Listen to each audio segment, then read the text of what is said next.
당연히 빼놓을 수 없는 게 IRP가 맞습니다. 있잖아요. 네네. 그래서 이제 IRP 말씀을 드리다 보면 왜 우리가 퇴직을 하면 IRP 계좌에다 돈을 받잖아요. 네. 예, 이제 55세 전에 퇴직을 할 경우에는 이제 그렇게 받고 있는데, 네. 근데 또 우리가 연말 정산할 때 또 IRP가 꼭 등장을 하잖아요. 그렇죠. 그래서 사람들이 좀 헷갈려하는 것 같기도 해요. 네. 뭐야 이거 저축 통장이야? 뭐 아니면 뭐 퇴직연금 받는 거야? 뭐야? 약간 이렇게 생각하는 경우도 있는 것 같은데 네. 일단 IRP 개념 잠깐만 좀 말씀을 좀 해주실 수 있을까요? 알겠습니다. 우선 이 IRP는 원래 주 기능이 퇴직금을 받아서 그 퇴직금을 써버리지 말고 노후까지 계속 투자를 유지해 가서 연금으로 받으세요라고 하는 게 주 기능입니다. 그런데 이러한 그 제도라면요, 네. IRP 계좌가 딱 한 번만 필요하겠죠. 네. 퇴직할 때 한 번만 있으면 됩니다. 그렇죠. 그러다 보니까 관심도 떨어지고 IRP 계좌는 퇴직금을 받기 위한 계좌다 보니까 활용도도 많이 떨어질 겁니다. 그냥 방치해버리는 경우들이 있나 보죠. 그렇죠. 네. 그러다 보니까 이러면 안 되겠다 네. 해서 재직 중에도 얘를 활용할 수 있도록 해야겠다 해가지고 부가적인 기능을 붙였습니다. 저축성 기능으로 활용을 하고 거기에 연말 정산할 때 세제 혜택을 주면은 꼭 먹고 알 먹고 퇴직금도 입금시키고 재직 중에 그러니까 근로하는 중에도 저축성 계좌로 활용을 하십시오라고 해서 두 가지 기능이 있습니다. 다시 말씀드리면 첫 번째 주 기능은 퇴직할 때 퇴직을 받는 기능이 첫 번째 기능이고 두 번째는 재직 중에 상시 IRP 계좌를 개설하셔가지고 저축성으로 입금을 해서 연말정산 목적 또는 저축성 투자 목적으로 활용하세요라고 하는 두 가지 기능이 있는 계좌가 IRP 계좌라고 보시면 되겠습니다. 그래서 만약에 회사를 그냥 다니고 있는 사람이 만들어서 넣는다고 한다면 네. 그러면 나중에 또 퇴직연금처럼 활용하실 수 있겠죠. 받을 수 있는 거죠. 맞습니다. 네. 그래서 또 퇴직연금을 활용할 때 네. 꼭 IRP 계좌를 활용하면 좋은 점? 네. 그러니까 더 활용했을 때 또 세제 혜택들도 좀 있죠. 그렇죠. 일단 IRP에는요. 퇴직금 말고 저축성 목적으로 연간 1,800만 원까지 저축을 하실 수가 있습니다. 그리고 거기에 저축한 돈에서 연 700만 원까지 연말 정산할 때 자기가 납부한 금액의 16.5%를 낼 세금이 있으면 그 세금에서 공제해 주거나 낼 세금이 없으면요. 돈으로 환산한 그러니까 캐시를 백하는 캐시백 제도가 있습니다. 자, 700만 원의 16.5%는 115만 5천 원 정도입니다. 이 금액을 세금 정산할 때 돌려받습니다. 기자님, 캐시백이 1%나 2% 되면 굉장히 높은 수치잖아요. 그렇죠. 그런데 내가 납부한 금액의 무려 16.5%를 돌려받는다. 안 할 이유가 없겠죠. 근데 사실 그냥 저희들 그러니까 투자자 입장에서 본다고 한다면 네. 이 IRP에 넣은 돈을 그 세제 혜택을 그렇게 받는 건 달리 말하면 16.5%의 수익률을 내는 거나 다름없거든요. 맞습니다. 네, 근데 16.5% 수익률을 내는 상품이 없어요, 사실. 맞습니다. 진짜 그렇게 공격적으로. 정부가 보장해주는 연 수익률이 16.5%. 네. 말씀 잘하셨습니다. 그걸 보장해준다는 거죠. 참고적으로 세액공제율이 제가 16.5%라고 말씀드렸는데 조건에 따라서 13.2%가 적용되시는 분들도 있거든요. 그래서 그런 분들은 자료를 활용하시면 되겠습니다. 한 가지 추가적으로 좀 말씀드리도록 하겠습니다. 네. 그 IRP 분들이 어떤 분들이 좀 활용을 하셔야 되냐. 네. 연말정산 목적으로 네. 이렇게 많이 질문을 많이 하시는데요. 저는 단연코 20대 사회초년생분들이나 30대 분들은 반드시 IRP를 연말정산 목적인 투자 상품으로 활용하셔야 된다. 이렇게 말씀드리고 있습니다. 왜냐하면 세제 연말정산 항목을 봤을 때요. 대부분 그 연말정산 항목이 설정되어 있던 시기 그러니까 그때는 우리가 사회적으로 대가족 위주의 가정을 꾸릴 때였거든요. 그래서 예를 들어서 뭐 가족 공제가 많거나 아니면 경로자 우자 공제가 많거나 해가지고 대가족 위주의 공제 항목들이 많습니다. 근데 요즘에 젊은 분들 보시면요. 대부분 1인 가구가 많으시잖아요. 맞아요. 그러다 보니까 이러한 항목들을 연말정산에 아쉽게도 적용 못 받으시는 분들이 굉장히 많으세요. 그래서 찾다 보면요. 20대 분들 또는 30대 분들이 유일하게 그 혜택을 가장 크게 누릴 수 있는 항목이 IRP 항목입니다. 그래서 이런 분들은 노후 자금도 되시고 투자도 되시고 그리고 누릴 수 없는 세제 혜택도 받으실 수 있기 때문에 IRP 기능은 젊으신 분들이 꼭 해야 될 항목이라고 제가 적극 강추해드리고 있습니다. 그리고 이제 저희가 뭐 DC형 대해서 이야기를 다시 좀 돌아와서 좀 구체적으로 해보면 네. DB형이 아니라 어쨌든 DB형에 대한 이야기는 회사한테 쭉 맡기고 저희가 신경 쓸 게 별로 없기 때문에 DB형에 대해서는 저희가 사실 말씀드릴 게 그렇게 많지 않아요. 네네. 그렇다 보니까 DC형을 고른 투자자분들에 대한 이제 투자 조언을 좀 해드리고 싶은데 네. 구체적으로 연령대별로 DC형에서 어떤 선택을 해야 하는지도 좀 다른 것 같아요. 그렇죠. 예, 그래서 또 이 KB증권에 들어가서 보니까 연령대별 인기 상품이라는 게 있더라고요. 네. 이 퇴직연금 상품 중에 네. 연령대별 인기 상품이 뭔지, 그러니까 뭐 20대는 어떤 상품에 제일 많이 가입을 했는지, 네. 30대는 또 어떤 상품에 많이 가입을 했는지 네. 이런 내용들이 좀 있던데 네. 하나하나씩 좀 살펴보도록 하겠습니다. 네. 거기에 앞서서 먼저 기본적으로는 네. 20대, 30대, 40대, 50대 각자 세대별로 투자 전략이 좀 다를 것 같은데 네. 좀 어떤 먼저 투자 전략을 세우고 상품을 고르기 시작해야 될까요? 인생 주기를 보고 맞춰서 투자할 거를 권해드리고 있습니다.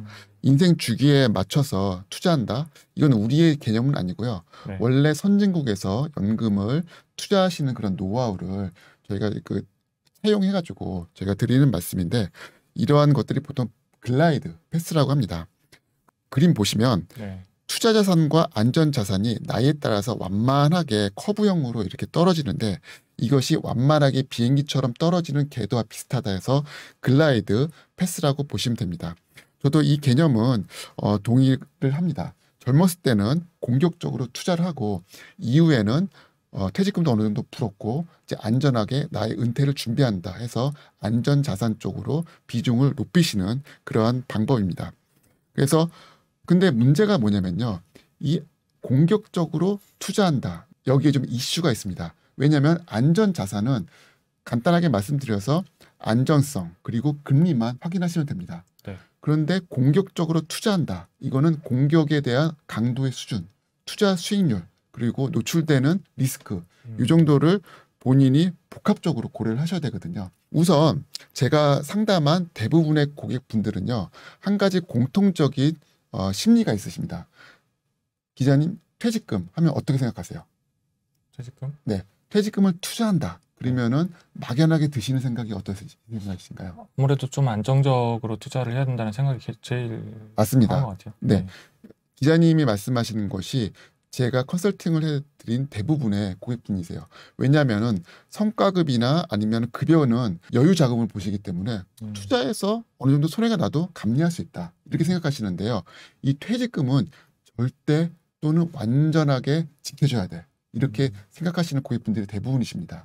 거기에 대한 심리에 대한 거는요. 내가 오랜 기간 동안에 힘들게 회사에서 근로를 하면서 거기에 대한 보상으로 받은 소중한 금액인데 이 소중한 아이가 스크래치가 난다? 이거는 용납을 못 하시거든요.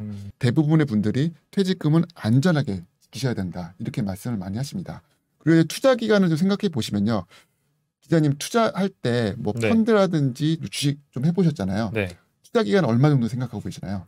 저는 보통 좀 그렇게 장기 투자를 많이 하는 편은 아니라서 네. 보통 1년, 길면 2년 이 정도로 맞습니다. 좀 짧게 많이 쓰는 네. 것 같습니다. 그래서 투자 상품이 보통 1년 또는 2년 하시잖아요. 네. 근데 퇴직금은 장기적으로 보셔야 됩니다. 왜냐하면 그 퇴직 기간이 입사 때부터 퇴사 때까지 몇십 년이 될 수도 있거든요. 그래서 이 두 가지 항목, 그러니까 퇴직금은 지켜줘야 된다. 그리고 퇴직금 투자는 장기적으로 봐야 된다고 봤을 때, 자, 아까 말씀드린 공격적으로 한다 했을 때 내가 얼만큼 공격적으로 해야 되느냐. 네. 자, 여기에 대한 아웃라인을 제가 한번 말씀드리도록 하겠습니다. 네. 투자를 하시면요. 대부분의 분들이 투자에 대한 그러한 기대 수익률이 있으실 거예요. 물론 개인마다 다르시겠지만은 투자를 해서 몇 프로가 되실 수도 있고 몇십 프로가 되실 수도 있습니다. 네. 제가 퇴직연금을 공격적으로 투자하세요라고 말씀드렸을 때 이 공격적이라는 말은 본인이 생각하시고 계시는 기대 수익률보다 30% 또는 50%가 낮아져야 됩니다. 그래서 굉장히 본인이 생각하는 기대 수익률보다 낮게 보수적으로 투자하셔야 그때야 비로소 퇴직연금을 공격적으로 투자해야 된다라고 말씀드릴 수가 있겠습니다. 물론 그러한 기대치는 개인마다 다르기 때문에 제가 수치상으로 어떻게 딱 말씀드릴 수는 없지만 본인이 생각한 것보다 반 틈 정도 기대 수익률을 낮춰서 투자하십시오라고 말씀드릴 수가 있겠습니다. 아마 방금 팀장님께서 말씀해 주시는 시간 동안 방금 저도 그랬지만 네. 아마 다들 몇 퍼센트 정도면 적당할까라고 생각을 하셨을 것 같아요. 네. 저는 사실 7%를 생각했는데 네. 그러면 뭐 한 5%로 잡는 게 맞는 거고 네. 방금 뭐 한 10% 정도로 생각을 하셨다. 네. 이런다고 하면 뭐 7%나 네. 5%나 이 네. 정도로 잡으시는 게 공격적일 수 있다. 맞습니다. 이런 말씀이신 거죠. 네. 왜냐하면 아까 말씀드렸다시피 퇴직금에는 스크래치가 나면 안 된다. 첫 번째고요. 두 번째는 올해 퇴직금 끝내실 거 아니시잖아요. 장기적으로 네. 5년, 10년, 30년 네. 같이 성장해야 되는 그런 소중한 아이기 때문에 장기적으로 천천히 가는 그런 투자 방법을 권유해 드린다. 이렇게 말씀드릴 수가 있겠습니다. 주식 투자를 할 때도 네. 또 도움이 되는 부분 중에 하나가 꽤 모의 투자하는 것들 도움이 되거든요. 맞습니다. 왜냐하면 이 모의 투자에서 실제로 하는 것도 물론 도움이 되지만 모의 투자를 하는 과정에서 남들이 어떤 종목으로 수익을 내고 있는지도 이걸 볼 수가 있잖아요. 그렇죠. 그래서 근데 그러면 이 종목을 사서 이 종목을 언제 파는구나. 이런 것들을 보면서 남들의 투자 방법이라든가 이런 것들을 좀 참고해서 이제 또 내 주식 투자를 하는 데 있어서 도움이 되기도 하는데 이 KB증권에 있는 이 연령대별로 어떤 상품에 가입을 하고 있는지 네. 그러니까 우리가 다른 내 또래 연령들은 어떤 투자 상품에 가입을 하고 있는지를 좀 몰래 볼 수 있는 거잖아요. 맞습니다. 대체적으로. 그래서 하나하나씩 좀 봐보면 재밌을 것 같은데 20대, 30대, 40대, 50대, 60대 이렇게 나눠져 있는데 보면은 공통적으로 들어가 있는 상품이 있는 것 같아요. 40대를 제외하고는 가장 많이 가입한 상품이 삼성 달러 표시 단기 채권, 증권자 투자 신탁이라는 상품인데 네. 이게 지금 무슨 상품인데 이렇게 다들 이걸 이렇게 담고 있는 거죠? 네, 요즘에 유행에 민감하신 분들이 투자 시장의 전략으로서 많이 가입하고 계시는 상품입니다. 올해부터 금리의 급격한 상승으로 해서 채권에 대한 수요가 많이 늘었습니다. 네. 금리 하강기를 예상한 그 투자 수요의 반영이라고 볼 수 있겠습니다. 그리고 아시다시피 달러가 굉장히 많이 올랐잖아요. 네. 정말 강달러인 그러한 네. 시기라고 말씀드릴 수가 있겠습니다. 말씀하시는 상품은 저희 연금사업본부에서 추천 펀드로 제시하고 있는 그런 펀드인데요. 쉽게 말씀드리면 이 상품은 우량한 달러 표시의 그 채권에 투자하는 그런 상품입니다. 그래서 오르는 달러 환율과 채권에 대한 그런 그 수익을 동시에 추구하는 그러한 상품이라고 보시면 되겠습니다.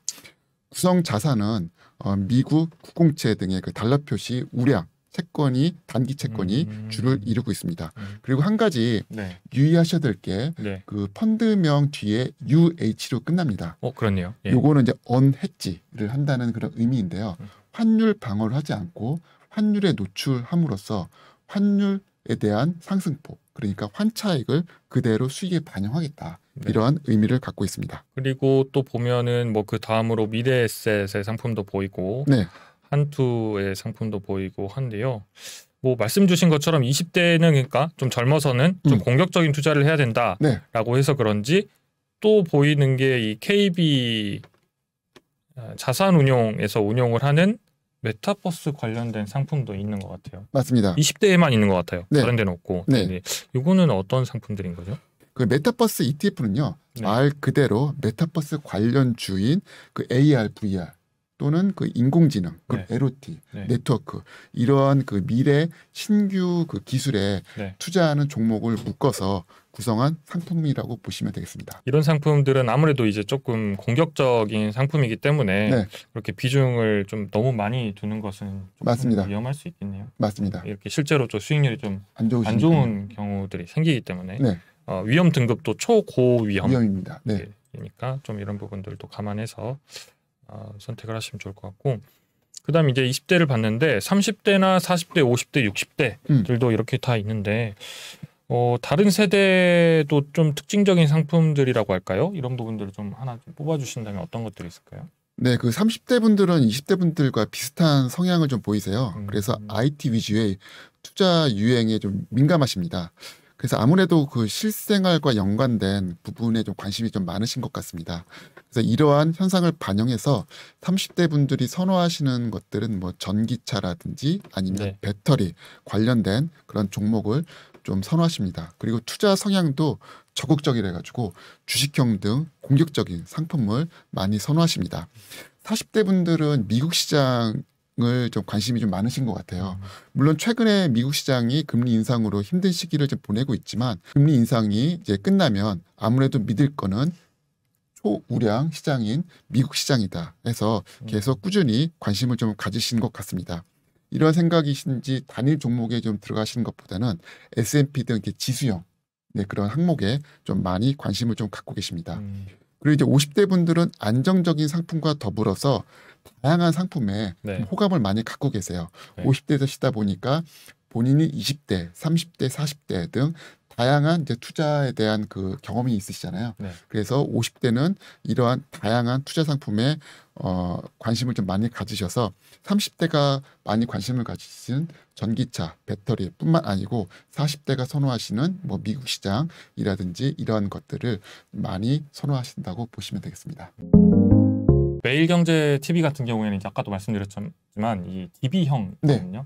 그래도 혹시 DC형으로 바꾸게 된다면 네. 이제 상품을 제가 골라야 되는 거잖아요. 네. 여기서 어떻게 투자를 할지. 맞습니다.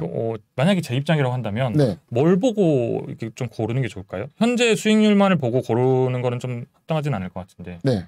퇴직금 투자를 DB에서 DC로 오시면요. 사용자분들이 처음 해보시잖아요. 네.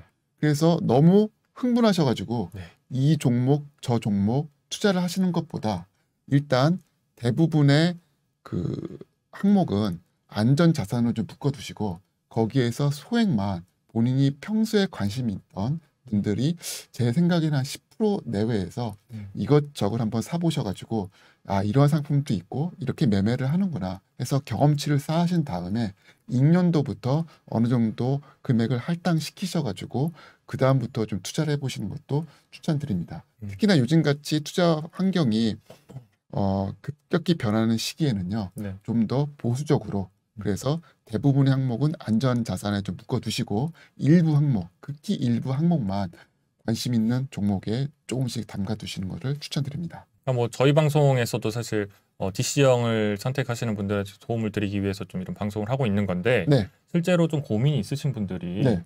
1대1로 뭐 상담을 한다거나 네. 좀 컨설팅을 받고 싶다거나 이런 네. 분들이 만약에 있다고 한다고 하면 보통은 어떻게 상담을 받게 되나요? 상담 루트가? 네, 일단 그 DC형이 하나의 금융상품으로 접근하면 시중에 있는 금융기관 다 접근할 수 있는 거 아니야? 이렇게 말씀을 하시는 분들도 있을 수 있는데요. 그건 그렇지 않습니다. DC형은 각 사업장별로 사업자 풀을 회사에서 정해놓고 있습니다. 네. 그래서 그 사업자 풀 안에서 인사부에서 사업자 풀을 좀 알려달라 네. 해서 그 사업자 풀을 받으신 다음에 그 사업자에서 마음에 드시는 분한테 연락을 하셔가지고 투자 상담을 받고 싶다. 특히 퇴직금 DC형에 대한 투자 상담을 받고 싶다. 연락하시면 충분히 양질의 서비스를 받으실 수 있을 것입니다. 금융회사도 선택을 해서 네. 상담을 받아야 되는 거네요. 결국엔. 맞습니다. 예. 이제 지금까지 이제 팀장님 모시고 퇴직연금 제도와 그리고 좀 어떤 선택을 어떤 기준으로 해야 되는지에 대해서 말씀을 들어봤는데 저희가 이렇게 방송을 마치기 전에 또 개인적으로 궁금한 게 연금 컨설팅 전문가입니다. 거의 다 세무사 하시고 네. 그렇다 보니까 실제로 팀장님께서는 좀 어떻게 퇴직연금 지금 네. 운영하고 계신지 궁금한데. 네. 요게 제 질문지에 있을 때 요거는 좀 피하고 싶다. 이렇게 말씀 좀 생각을 했었는데 네. 일단 말씀드리도록 하겠습니다. 우선 저는 최근에 네. 제 연금 포트폴리오, 투자 포트폴리오를 좀 단순하게 네. 구성했습니다. 그래서 DC 계좌에서는요, 실상 투자 자산을 100% 하실 수는 없고요. 70%까지만 하실 수가 있거든요. 반대로 말하면 안전 자산을 30% 정도는 깔고 가라라고 하는 게 이제 취지겠죠. 네. 그래서 DC 계좌에서 네. 30%까지만 제가 원리금 보장 상품을 네. 구성을 했습니다. 원리금 보장 상품은 원금과 이자가 보장되는 안전 자산이라고 보시면 되겠습니다. 근데 제가 당초에 이 원리금 보장 상품을 5월 달에 들어갔습니다. 네. 5월 달에 들어갔는데 지금 가만히 보니까 금리가 오르는 폭을 보니까 네. 너무 막 오르더라고요. 그렇죠. 예. 그래서 5월 대비 11월 금리가 2배가 넘게 지금 뛰었습니다. 그래서 과감하게 5월에 들어간 원리금 보장 상품을 해지를 했습니다. 네. 해지를 하면은 수수료가 붙거든요. 해지 수수료가 붙는데도 불구하고 금리가 워낙 높게 뛰었기 때문에 네. 수수료를 붙더라도 네. 오히려 11월 달에 들어가는 게 더 이득이겠더라고요. 그래서 5월에 들어간 원리금 보장 상품 금리를 포기하고 네. 수수료를 물고 네. 11월에 다시 들어갔습니다. 네. 그래서 그렇게 원리금 보장 상품은 구성을 했고요. 나머지 70% 상품은 현금으로 보유를 하고 있습니다. 네. 현금의 반 정도는 제가 투자하고 싶은 ETF를 단기간 투자를 하고 있습니다. 요즘같이 하루가 멀다 하게 투자 시장이 급변하는 시장에서는요. 네. 매수하기 전에 저는 딱 들어갈 때 이 종목은 네. 1% 정도, 2% 정도만 딱 목표 수익률을 정하고 그 다음에 그 수익률에 딱 다다르면은 자본주의적 사랑. 그러니까 더 이상 보지도 말고 판매하고 나옵니다. 그래서 이렇게 취하고 있고요. 그럼 나머지 현금 반은 뭐냐? 이 현금 반은 제가 구원투수로 활용하고 있습니다. 네. 만약에 들어갔었다가 좀 좋지 못한 결과가 있을 때 네. 구원투수로서 나머지 반을 활용을 해가지고 네, 구조대 역할을 네. 하고 있다. 약간 좀 물을 탄다는 말씀이신 것 같은데. 네, 맞습니다. 구원투수라고 하시니까 되게 좀 고급스럽네요. 네, 그래서 제가 펀드도 선호를 하고 있습니다. 물론 IRP에서도 동일한 전략으로 30%는 예금에 두고 네. 나머지 50%는 장기적인 관점에서 TDF로 적립식으로 투자한다고 해서 매달 자동 이체식으로 그 매수를 하고 있습니다. 그래서 그렇게 활용을 하는데 펀드는 ETF에 비해서 좀 그 환매 시간이 좀 길다 보니까 요즘같이 금융시장이 좀 급변한 측면에서는 IRP는 계속 적립식으로 놔두시고 그다음에 제 DC정에서는요 약간 좀 적극적으로 투자한다는 측면에서 ETF를 소액만 활용하고 있다 이렇게 말씀드릴 수가 있겠습니다. 네. 뭐 말씀 들어보니까 일단은 기본적으로는 참고하실 수 있는 부분들이 어떤 상품을 선택했는지 이런 부분들은 좀 또 계속 바뀌시니까 좀 참고하기가 좀 어렵겠지만 전체적인 포트폴리오의 비중 그리고 뭐 원금 보장형 같은 경우에는 최근 금리 인상기에 맞춰서 좀 해지를 하고 또 새롭게 가입하시는 것들도 네. 좀 참고해 보실 수 있지 않나 그래서 그런 말씀을 좀 조언을 참고해 볼 수 있을 것 같습니다. 네. 팀장님 모시고 오늘 그 퇴직연금에 대해서 말씀을 들어봤는데요. 바쁘신데 여기까지 오셔가지고 시간 내주셔서 감사합니다. 아유, 감사합니다. 네, 감사합니다. 네. 네.